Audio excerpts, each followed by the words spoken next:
Jadi kita untuk masuk ke Bapak Anas selanjutnya sebagai wakil dari generasi muda.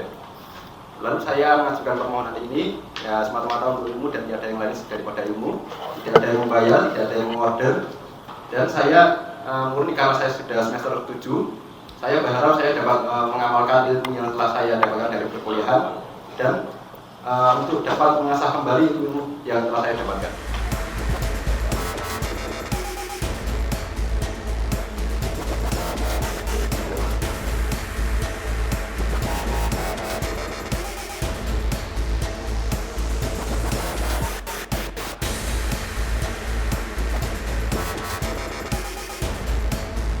Diri sebagai warga negara Indonesia dengan mendasarkan sebagai pembayar pajak dan juga sebagai warga negara ingin memperkuat keberadaan lembaga Danantara, bahkan bercita-cita ingin kerja di Danantara.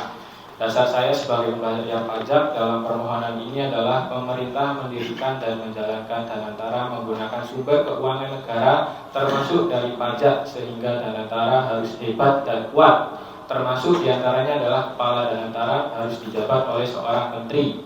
Kerugian yang timbul apabila tidak dirangkap menteri, maka Danantara akan bergerak lamban karena panjangnya birokrasi yang masih menjadi permasalahan di negara kita. Jika permohonan ini dikabulkan, maka potensi kerugian akan menjadi hilang. Danantara akan hebat karena akan cepat dalam mengambil keputusan untuk berbisnis ataupun melakukan investasi dimanapun, termasuk luar negeri.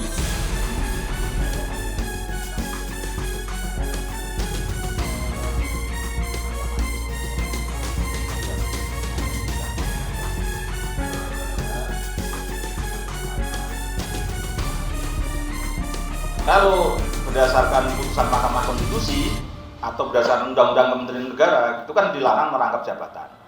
Nah, padahal Danantara ini butuh kegesitan, butuh kecepatan untuk melakukan pengumpulan uang maupun investasi. Untuk memecah birokrasi itu, untuk memperpendek birokrasi, maka menterinya yang boleh merangkap jabatan. Badan Pangan Nasional juga begitu. Ketika ini dia menjadi Menteri Pertanian, menjadi Kepala Badan Pangan, maka juga untuk mempercepat itu. Jadi kita sebenarnya kalau dianggap tujuannya mendukung pemerintah dalam rangka membuat gerak Badan Pangan maupun gerak Danantara supaya cepat pada posisi baris itu. Tapi ya kita sepenuhnya kita serahkan pada Mahkamah Konstitusi. Kalau arkan sidangnya sudah minggu kemarin dan AUFA sidangnya nanti jam 14.30, bisa diikuti lewat YouTube bagaimana persidangannya gitu nanti, karena lewat online. Karena sebenarnya ini sudah, saya kira materi ini cukup itu ya. Mungkin kenapa ini kok tetap harus kita ajukan? Karena nanti kalau tidak ini akan terjadi perdebatan terus, dan kalau tidak kita sahkan ke Mahkamah Konstitusi akibatnya apa?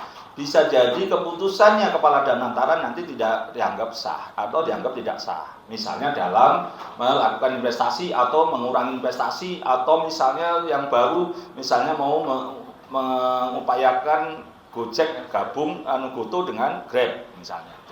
Atau nanti misalnya bank-bank BUMN mau digabung. Kalau ada yang tidak diterima maka bisa digugat karena Danantaranya tidak sah karena rangkap jabatan. Misalnya menteri melarang impor beras misalnya gitu, karena kita akan mengupayakan beras kita baik, ya, bisa digugat menjadi tidak sah. Nah, ini dalam posisi ini kita seakan-akan itu adalah ada di barisan yang menginginkan Badan Pangan maupun Danantara kuat dan memberikan kesejahteraan bagi masyarakatnya. Nah, versi kita adalah pemohon ini adalah pembayar pajak supaya pajak-pajak kita digunakan sebaik-baiknya untuk kemakmuran dan kesejahteraan rakyat.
kalau memang bantuan ini belum cair dari pusat begitu saja, seperti surat edaran yang sudah mungkin di media-media dapat.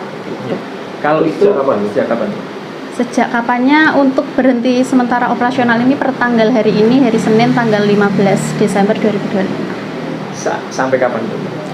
Untuk sampai kapannya kami belum bisa mengkonfirmasi, seperti yang ada di surat resmi yang kami berikan ke sekolah-sekolah. Kami belum bisa memastikan sampai kapan, karena ya kembali lagi, kalau memang dana itu sudah cair dan ada, pasti akan kami segera komunikasikan ke sekolah dan akan segera kami salurkan gitu. Kalau penerimaan manfaat itu yang belum bisa terlayani itu berapa banyak dan berapa sekolah, Mbak? Ya, kalau untuk SPPG Nduku sendiri itu ada 9 sekolah nggih, termasuk KB, TK, SMP dan SMA, SMK. Dengan total kembali lagi itu tadi 3.386. Nggih. Terus gimana, Mbak, dari tanggapan dari pihak sekolah dengan sementara belum bisa melayani, gimana, Mbak? Ya, kembali lagi kami komunikasikan dengan baik ke sekolah-sekolah dan alhamdulillahnya sekolah-sekolah bisa memaklumi terkait hal itu, karena kami juga bersurat resmi dan tadi saya juga habis dari sekolah-sekolah berkoordinasi terkait hal itu. Kalau untuk sementara gimana, Mbak? Untuk SPPG ini gimana? Selama belum ada operasi gimana, Mbak? Atau tetap gimana, Mbak? Okay. Untuk SPPG ini kami untuk relawan, maka ya kembali lagi tetap masuk. Dengan mungkin Bapak lihat sendiri kami sedang general cleaning dan mungkin besok kami akan inventory alat juga, dan mungkin ada beberapa rapat atau evaluasi selama SPPG ini berjalan, seperti itu. Untuk relawan tetap masuk. Kalau sebenarnya itu dengan tidak lancarnya dana dari pusat itu, apakah juga sebenarnya mengganggu kinerja atau gimana, Mbak? Kalau kinerja pasti kita akan memberikan kinerja yang maksimal dan optimal ya. Sampai saat ini saya belum bisa matur karena ya kembali lagi ini baru hari pertama kami berhenti operasional seperti itu. Kalau sebelumnya, Mbak, atau baru kali ini? Untuk di SPPG kami sendiri baru kali ini saja. Oke.